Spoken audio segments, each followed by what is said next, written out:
Hey everybody, I hope you're doing well. Listen, um,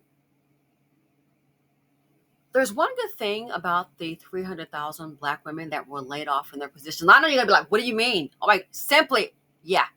There's one good thing I'd like to say that I like about the 300,000 plus Black women that were laid off from their jobs. Now, I don't applaud loss of income, but let's get to it. I'm gonna play this video I want you to listen to, and let's go ahead and analyze it. Okay? Teaching a breathwork workshop, and a Black woman at an investment firm told me she was thinking about quitting. This is what happened. The white men, younger white men that reported to her, i.e., she was their boss, she asked them to change some numbers in a report that was going to go out publicly, which is pretty standard. But these young white men didn't want to do it. So you know what they did? They crumpled up pieces of paper, they got some pens, and they threw them at her in the meeting room at work. So the next day she went to HR, and you know what happened? Those young white men were not in the office. They were at a golf outing. Want to know with who? With her boss and with a bunch of white men that were senior to her. So nobody even told her about this golf outing. She was not invited. And she's just sitting there like, what am I supposed to do? In these moments, it is so important to breathe, just to calm our nervous systems and figure out the next step. But what do you think she should do? Listen. Here's one good thing about those 200,000 Black women. You know what's going to happen? Someone is going to build greatness. I do sympathize with anyone with a loss of income. I know it's not easy to build. But see, here's what's been happening. Corporate America's little dirty secret. And when it comes to finance, honey, you're not going to hit me with no DEI. Nah. See, you want to ask the question, why is she there? So you have a Black woman manager, and she's wanting to change the numbers in a report, and the white males are reporting to her. She's there because she's needed. They need her brain power. If those white males could do the job that she's doing, she probably wouldn't be there. So she's there for a reason, and my guess is she's there for them to learn from her. Oh yeah, that's my guess. Let's say she's building a book of business and she needs to change the numbers on a report. If she's there to build that book of business, darling, I'm here to tell you, they never planned on you staying. Of course not. Those young white men, in my opinion, they are there to learn from you. They are there to learn from you. And then let's say you've got this book of business, what have you.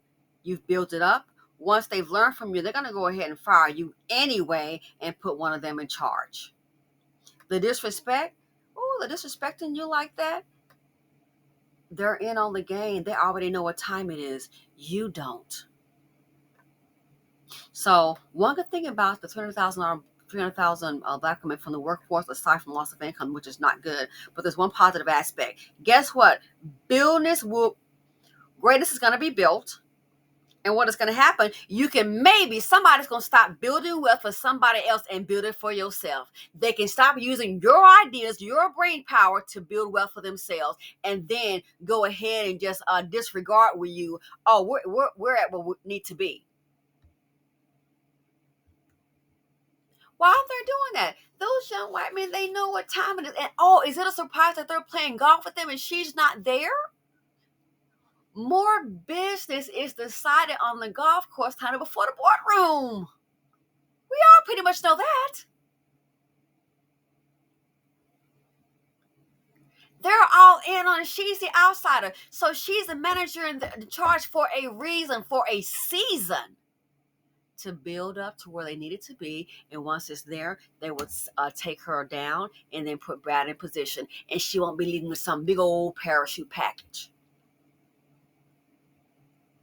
So with the layoffs like this here, guess what? A lot of them, they will not be able to continuously use the Black woman's brain power to build their brand.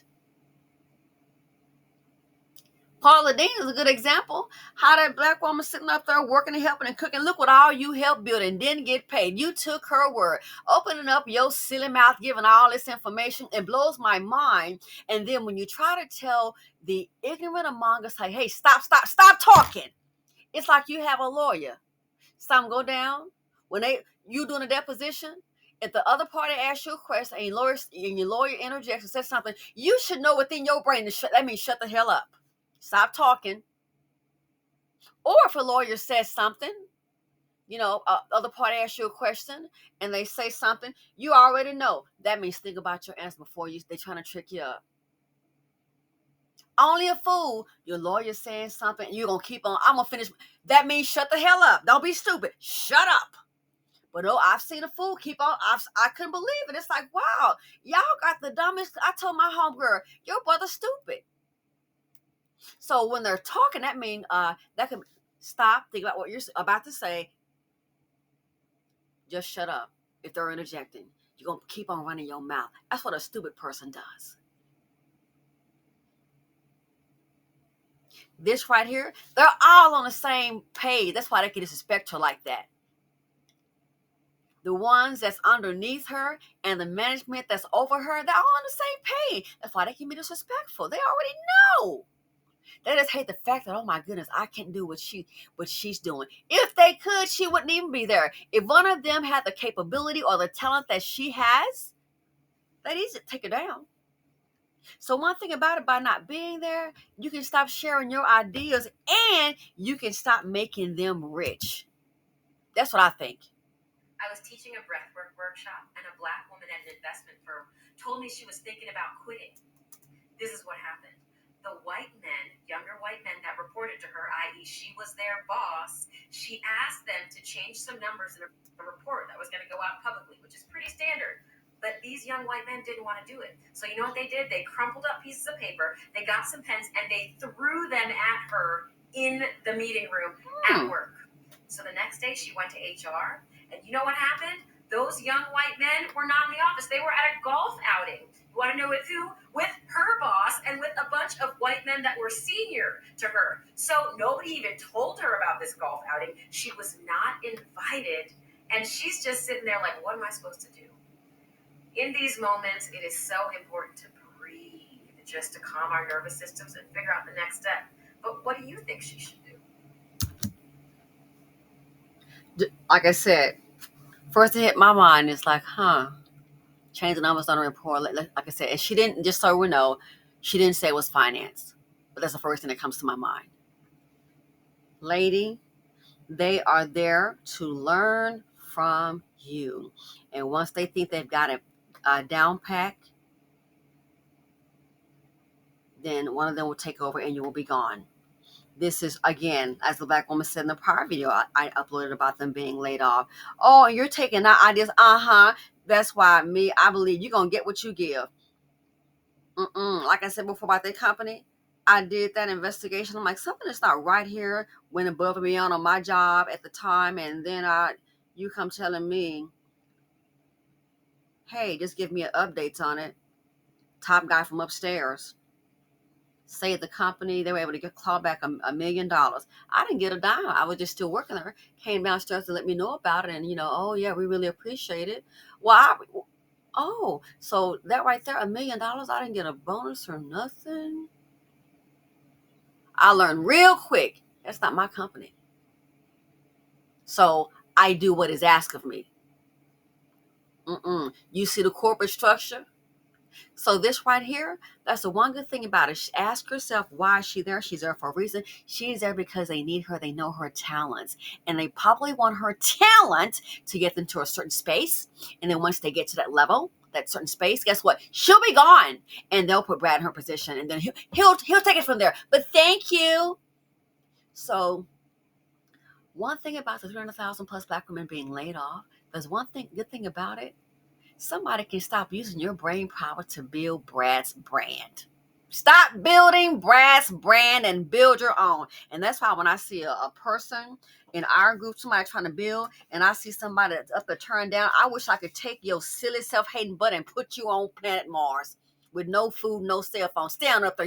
You're a problem. When I see the TDGs want to tear something down, when I see other Black folks in position and want to keep other Black folks down, you're behind too. So yeah, the one part that they're not discussing is, with them gone, again, I do believe With some, greatness is going to be built. You can stop using your brain power to build somebody else's brand, building somebody else's generational wealth. Again, look at that with Paula Deen. That black woman, all those recipes, I would have told her, Mimo, stop. But I know when you can't tell the older ones anything, and a lot of our people are not business oriented, so when you try to talk to them, they don't get it. You know, look at that. You helped Paula Deen build. Where are you, still poor? I did the video on Patreon. Look at all of that you helped build, and look at your lifestyle, and look at hers. You don't have a contract. Well, she said, I want to go up. Girl, she couldn't be my relative. I'm going to go upside your head mentally. What are you thinking what she said? You giving all these recipes out. We need a contract. When I make a honey, a promise don't mean nothing. I need a contract. And I helped build that, And y'all were dealing with that N-word, and there was a white woman that sued. And then that portion was dismissed discrimination because they said, you can't sue because it wasn't directed at you, toward black people. What were y'all doing? What were y'all doing? Just taking it, looking the other way.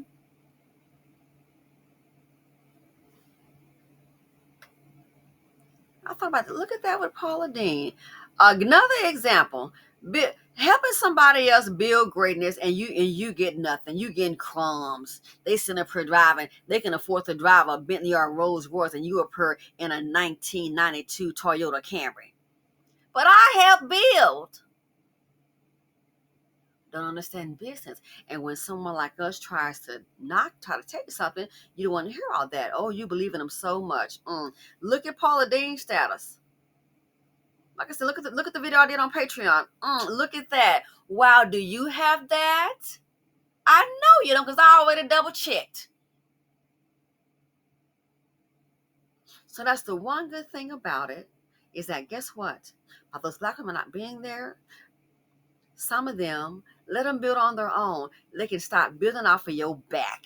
You coming up here giving all your good ideas. Okay, Kiki, thanks. And then they present it to the boardroom. The next thing you know, they're in a boardroom meeting, and where are you? I saw that on, what was that, Little Women LA? The two little friends, is it Tara and LaTanya, and Tanya rather, about whose idea it was, but then the big booty blonde was in the boardroom. Why you didn't bring her with you? From an episode that I saw, I already know what time it is. So the one good thing about it, they won't be able to take your great ideas and build wealth for themselves. Now what you need to do is concentrate on you and build wealth for yourself. Thanks for watching. Feel free to comment, like, subscribe, and share them out.